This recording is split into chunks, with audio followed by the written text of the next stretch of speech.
The Old Testament Part 3 of this video. After the death of Moses, Joshua led the Israelites into the land of Canaan. For a time they were ruled through judges, but the people desired a king like the nations around them. So God had his prophets anoint first Saul, then David, then Solomon to be king. After the death of Solomon, the nation divided and there were two lines of kings, northern and southern. Under the leadership of these kings, the nation forsook God, rebelling against him. They were carried away into captivity and 70 years later returned under the leadership of Ezra and Nehemiah. For unto us a child is born, unto us a son is given, and the government will be upon his shoulder, and his name will be called Wonderful, Counselor, Mighty God, Everlasting Father, Prince of Peace. Of the increase of his government and peace there will be no end, upon the throne of David and over his kingdom, to order it and establish it with judgment and justice from that time forward, even forever. The zeal of the Lord of hosts will perform this. Isaiah 9:6-7. The immediate purpose of the Old Testament was to keep the nation of Israel separate and apart from all other nations. This was necessary because it was through this people that God was going to fulfill the promises made unto the fathers of a Redeemer to reconcile the world to God.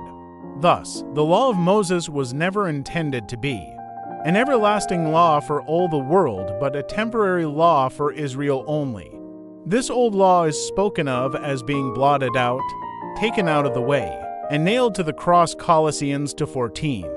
The law to which the world is now subject is the law of Christ, the New Testament. As Paul explained, the law was our tutor to bring us to Christ, that we might be justified by faith. But after faith has come, we are no longer under a tutor. Galatians 3:24-25. A failure to understand this difference between the Old and New Testaments has led too much confusion in the study of the Bible. However, the Old Testament does have an ultimate purpose for all the world. The Apostle Paul wrote of the Old Testament, saying, "For whatever things were written before were written for our learning, that we through the patience and comfort of the Scriptures might have hope." Romans 15:4. There are many things we may learn from studying the Old Testament.